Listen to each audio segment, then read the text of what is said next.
Hello, hello, and welcome to the Rhythm Changes podcast. I'm your host, Will Chernoff, and this episode is sponsored by 12th Street Sound. That's a recording studio here in my home city of New Westminster, BC. Anthony Senarini is the owner, operator, and engineer there. He can record your music in the studio, mix the music that you've already recorded somewhere else, shoot videos for you, produce music with you.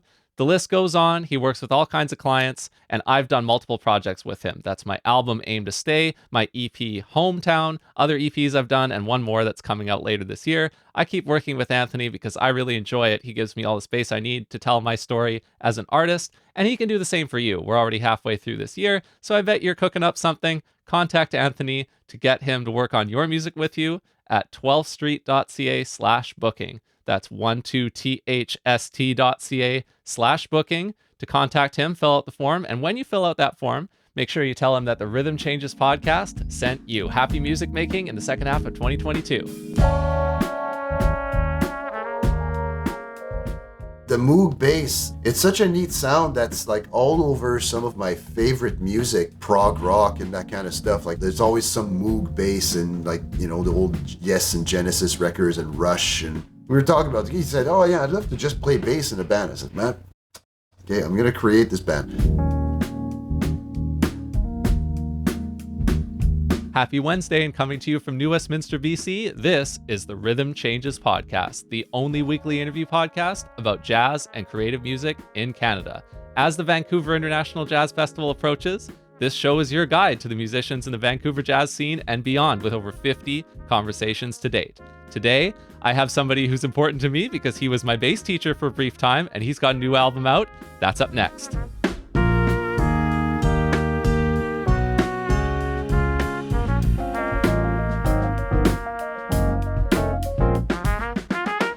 Our guest today is a multi-instrumentalist who released his second album as Quatuor André Lachance, titled Après l'hiver, on June 8th, 2022. On the album, he plays guitar with Brad Turner on piano and keyboards, Chris Gestrin on Moog bass, and Joel Fountain on drums. He's playing tonight, Wednesday, June 22nd, 2022, at the Tangent Cafe with Brad, John Bentley, and Joe Poole. And one of his other notable Jazz Fest events is on Thursday, June 30th at Pyatt Hall with the Peggy Lee Band. You can get tickets to that now. His favorite color is orange, so of course he's welcome on this show. You can find him on his main social media platform, Facebook, under his own name, and get his new album, Après l'hiver, on Bandcamp now. So please welcome to the Rhythm Changes podcast, André Lachance. Hello. Hello. How are you? I'm well, Will. Thanks for having me. Thank you so much for joining. It's a fantastic album. If I'm thinking about it versus your first album, The Orange Challenge, the first thing that jumps out at me if I'm looking at them both is that this one is a little bit funkier and maybe a little bit more electric. I mean, the other one was too, but would you agree with that? Yeah, absolutely. It's kind of a product of some of the music that I was listening to during the isolation times of the last couple of years. And, like a bunch of I really got into those tiny desk concerts, NPR, Okay. Thundercat and a whole bunch of different things. This cool Pino Palladino album that was released during that time as well. And so, yeah, it's a bunch of different kind of music. I already had in mind that, well, this one might be a little bit more of a studio kind of production rather than just only like a live band off the floor. I've also, been witness to this process in other albums that I've recorded, like even some projects with Peggy Lee and stuff where she just gets us to do these, okay, you two go do an improv and you three go do an improv, and then it's sort of things get taken from that in the post-production, and a cool little soundscape built out of that. In the case of what happened here, like two of those improvs are just straight off the way we played them. One was a duet that I did with Brad Turner that came out like a little 2-3 minute thing. We didn't touch that. We didn't edit it. And there's another part that we did this kind of long 10-minute improv things. And then out of that, there's 2 sections that we ended up using at different places on the album. And then I also had this other tune that we recorded, which I knew I wanted to do like an acoustic take of it and then an electric take of it. like a solo guitar Okay. take. So, but I didn't quite know how that was all going to come together. Whether we would just take those two and put them together, or use those two pieces at different places on the album. So what ended up happening is that this improv bit that we did kind of started on the chord that the tune ends, and ended on the chord that the tune begins with, where I was able to like put the acoustic version of the tune, create this middle section with the moody improv of kind of like a section that ties it together, and then start the electric part afterwards. I overdubbed a bunch of different guitars, like a whole bunch of guitars, like probably 5 or 6 different tracks of some acoustic and some electric stuff. And Chris Jestrin used that as material, and he created this whole soundscape that's like a Brian Eno kind of moment, like it's kind of almost like some Pink Floydy kind of stuff in there. And he sort of created this soundscape out of all those overdubbed little bits that we did on top of the moody thing. And so that became that's in the title tune, Après l'hiver. And so, Nice. yeah, Chris was like huge in this whole project, like just his ears and his ideas. And it's really neat to have the person who's doing the mixing, the editing, and the mastering also be the bass player in the band. Yeah. The title track, that is my favorite track, I would say. Oh, nice. Thank you. You have played two great gigs recently. One of them, the most recent one, was John Corswood's Absolute Unit. How was that? Yes, that was really fun. Yeah. So John and I, like for like I don't know, the last year and a bit, he's kind of talking, man, we should get like a soul band. Like we've been talking a lot about like that some of that early '70s of Philly soul music, like the Spinners, the OJs, and that kind of stuff. Those great arrangements and horn bands, and John, of course, he writes all this more like new music. Some of it's acoustic, some of it's electric, the contemporary classical, but always got funk or Latin rhythms in there and all sorts of stuff. So he's trying to find a way to integrate all that stuff. And so we did our first gig at Atlanta Lou's, and we're hoping, and we got another one in July. Well, And we'll make then, sure to put that on the gig list. yeah. It'd be interesting to see how that band grows, and how it starts to integrate soul tunes with the horns with the more new music kind of stuff, and as the band evolves and plays a bit more. But I think he's hoping to have a regular thing going on with it. So Nice. that kind of a workshop, so we could just sort of workshop the thing. I mean, there's nothing like when you're trying to put a band together, there's nothing like playing live. There's nothing like a band or a rhythm section or anything that's worked. Just getting the project a chance to find its sound. How long have you had the Quatuor? Our first gig was in 2010. Oh my gosh, I didn't realize it was that extensive. Yeah, so that's exactly what you're talking about right there. Yeah. Yeah, it was during the Olympics. It was the that whole Winterruption series that they had at Performance Works during that time. So this is the same stuff that Coastal Jazz still presents in February, but they did that in the February, like the very month that the Olympics happened in Vancouver too. Yeah, and it was happening like every night, pretty much throughout the Olympics at that time, if I remember correctly. Nice. And it was sort of an offshoot. Like I used to have a trio with Chris and Brad. Like we used to do. I remember we used to play at the Cellar, like back around like '99 or 2000. Or I remember even playing that was like the earliest stuff. And then I remember playing like in 2005 there, 2006, around those years, where it was just trio with Brad would play drums and Chris would play B3 and I would play guitar. And Okay. and it was kind of like, yeah, it was like I started slowly writing a couple of tunes that we would play with that group, and we played in the jazz festival a few times as that trio. And then I don't know, just kind of the idea with Chris and I. Chris was looking for a group to. We were talking about. He said, "Oh yeah, I'd love to just play bass in a band." I said, "Matt, I'm gonna create this band." So and then so yeah, we moved Brad to the keyboard chair, Chris to the Moog chair, and got Joe to play, and that's kind of how the band was formed. And the Moog bass is like, it's such a neat sound that's like all over some of my favorite music, either now or even when I was a kid or teenager listening to prog rock and that kind of stuff. Like I'm thinking of there's always some Moog bass and like, the old Yes and Genesis records and Rush, and whether it was bass pedals or played with the left hand.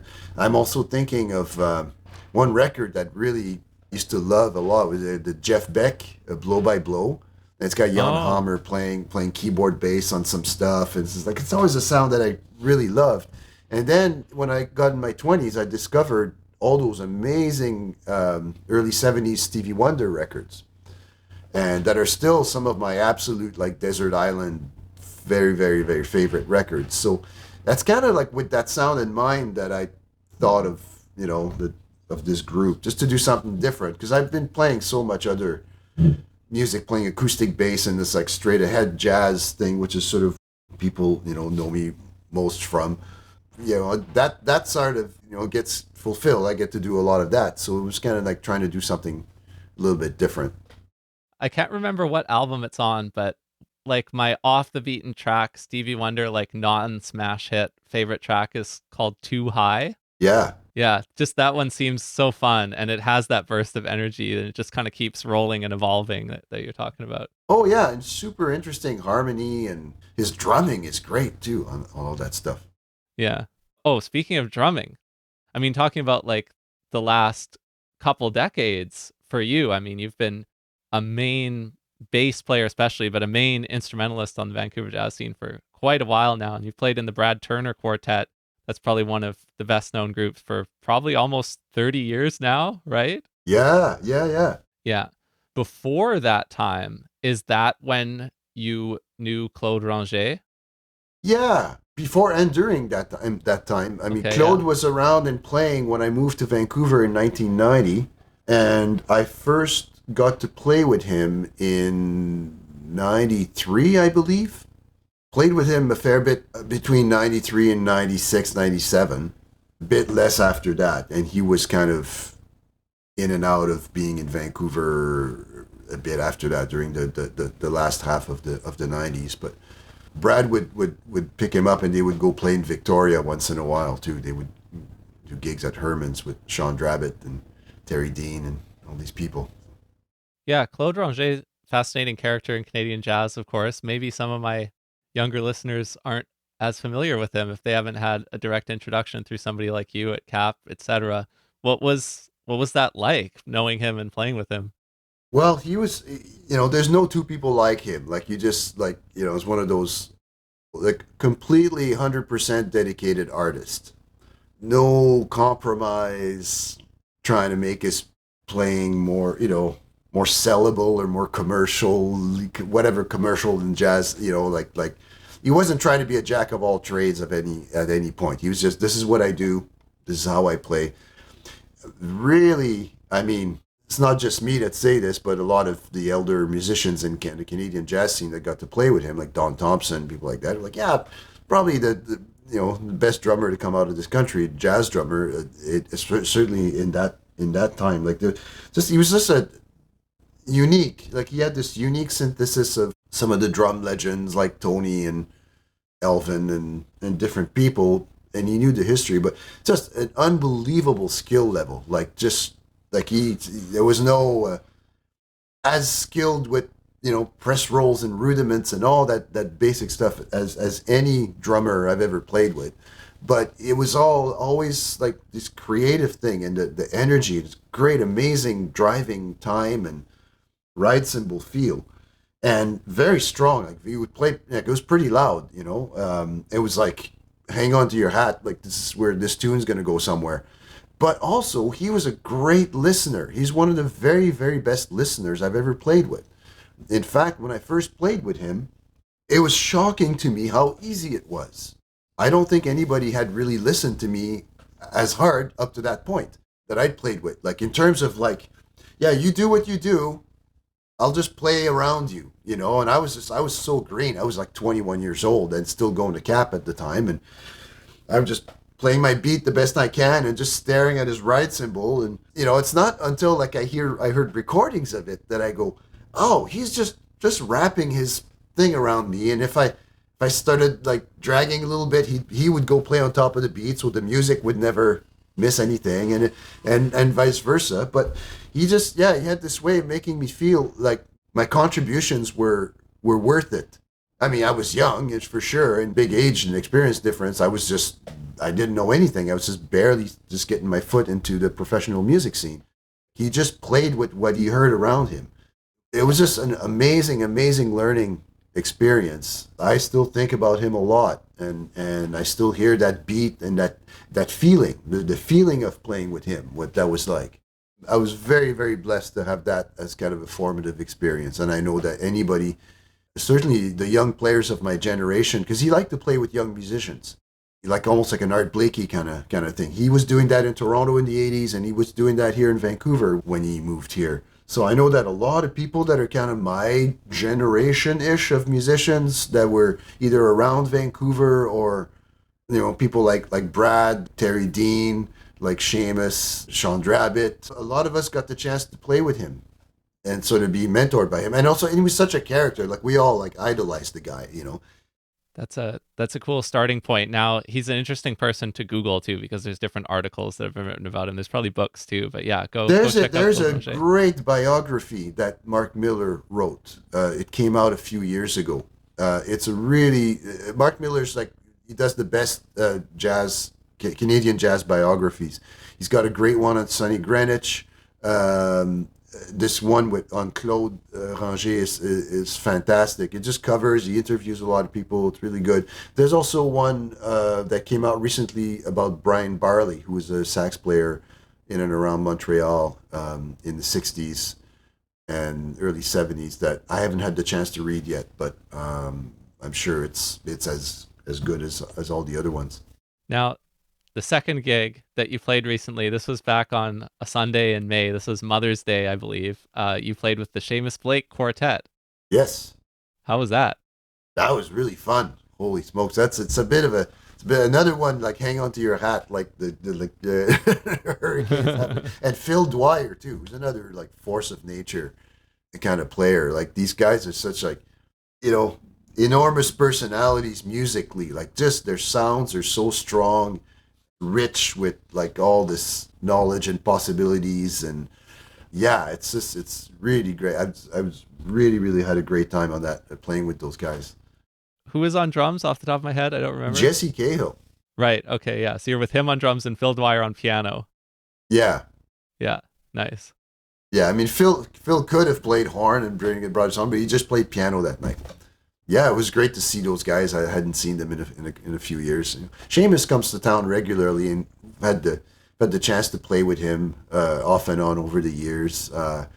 Most recently, before that, it was with Brad's quartet. We had him we had Seamus as a guest for a bunch of gigs and a recording session back. I forget what year, 2019, 2018. Yeah. There was a Cellar Live album by Seamus that you played on that came out in, I think, 2018. Yeah, and there's a studio one also. Yeah. We did the two or three live nights and then went right into the studio. But we recorded the live stuff as well. So the live stuff came out, I think, a year after that. Oh yeah, I've seen the very very nice looking, very fancy looking promotional footage of you and them. You're playing in the warehouse when you're Yeah, recording it, right? Yeah. yeah. Yeah, they did a great job with the video editing with that. And the sound. And the Yeah. warehouse is such an amazing space just to be in, but to record. It's got those beautiful old red brick walls and super high ceiling and those old Yeah. giant, huge microphone stands, the old RCA microphone stands. Yeah. I want to go back to your album for a couple more things. Hmm. One of them, Carousel 1 and Carousel 2. What's the connection there? Tune titles, Well, theme. it's kind of like I mean, what the two could have been a coda for the one. In fact, that's kind of how I Yeah, had that's how it planned comes it. across. Yeah, and then, but I thought, okay, well, let's make it like let's make it like faster. Like I had this thing of like it's like you're in the in the carousel, but then the carousel starts getting faster and faster and gets kind of all swirly and stuff, and that's kind of it starts out as a ballad, and they're both in E minor and 5/4, and so the first part is the more the ballad part, and then the end part, which is kind of like the coda of it, but it's like this extended coda with a little melody at the end. Kind of gets that sort of faster, kind of swirly thing, and again, that's one I wasn't sure if I was gonna put them separately on the album at different times. Like I was almost like thinking like a side one and a side B at some point, but then I ended up like just okay, no, let's just put them both together. Things that happen. Like I had all sorts of stuff. Planning just the sequencing of the album. It's like okay, like how's everything gonna work? Yeah. in terms of up tempo and quiet. I left that as an option, and I kind of figured that out later after they were all mixed and. Yeah. I love that you brought up sequencing because that's the other thing I was going to ask you about is you've got the opening tune, the Leapfrogger, which is a pretty striking tune. It kind of stands out from all the other ones. It's very energetic. It's got a lot going on. It's probably my second favorite track, but it is in the same key as the last track, right? Is this something you planned in terms of sequencing that the last track ends on like a B chord, I think, and the first track is in B? Is that right? No, but that's actually that's it's. I hadn't even thought of that. But that's great. It kind of worked out. It kind of made sense at the end. It kind of because it's kind of a rocker, Leapfrogger. I was thinking like I was thinking the Police, like Stuart Copeland and that kind of Nice. stuff, and the Leapfrog, like Sting, like jumping way up and down, or Eddie Van Halen jumping up and down, like that kind of 80s. It's a real 80s sounding tune. It's like a sort of 80s rock kind of tribute. And then the end tune, like the end of like the drum solo part of Lighthouse, kind of builds into this sort of thing. And again, that's one where it's like added some overdubs and tried to turn it into like a rock thing. And kind of as it's building, I'm kind of doing it. I'm like, oh man, that's kind of starting to sound like Hemispheres by Rush a little bit, but kind of with a drum solo. It's like, yeah, okay, let's just go with that. And kind of so it ends with the rocker, and then kind of finishes with a rocker, except for like the very last chord has like the 12 string acoustic guitars and all that kind of stuff. And I was totally thinking like Pink Floyd or Harmonium, this Quebec folk band that I love, that like that kind of vibe at like right at the end, just open it up on like the folky 12 string vamp, just for the very end. So yeah, I've said that's kind of all the thoughts. They're trying to get these different feels and different references that aren't necessarily like what you would find on a typical jazz record. Oh, what a place to end off here. Harmonium. I was trying to think if we ever talked about harmonium, but I don't think we ever would have. So after I left CAP, so after I stopped taking lessons with you, I started working for this group called North Shore Celtic Ensemble, this nonprofit, and it was run by this guy, Claude Giguère, who is from Rimouski, Quebec. I've had him on my podcast. He was my boss for like 6 years. And he introduced me to harmonium because the group did like violin youth groups, and we had to make the arrangements for them. And he arranged and we played multiple tunes by harmonium. We played Oh one yeah, called Dixie. We played yeah, one called Histoire sans parole. yeah, We played maybe a couple other ones too, but those are the ones that those two stuck in the repertoire the longest. And I had never heard of this Serge Fiori. I'd never heard of him. And yeah, then yeah. I just dove into it, and I was like, wow, this whole other world of See, these harmonium. people were like double, triple platinum. Like they were selling like 300,000, 400,000 copies of their albums within the province of Quebec. Like they were huge. Everyone knows it. They were the biggest band in Quebec. They would play concerts outdoors in on Mont Royal, like, and did like 100,000 people would show up. Like it was like that, that big.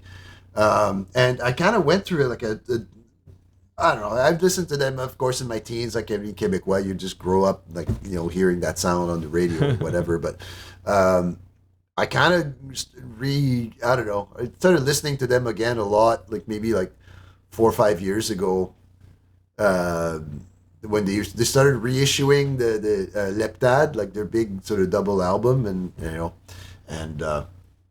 yeah, I just got into that again for some reason. Like, and the way I kind of get into music often is like I just put it in my car and it just stays on repeat for like weeks.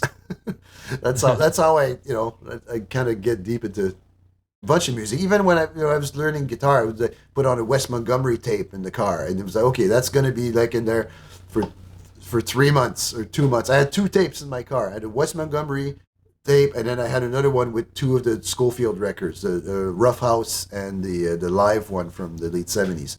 For like 4 or 5 months, interrupted by sports radio once in a while, but every time I was driving, it was like that. And I kind of did the same with the harmonium and Serge Fiori's solo record that came out like around that time, around 2016 or 2017.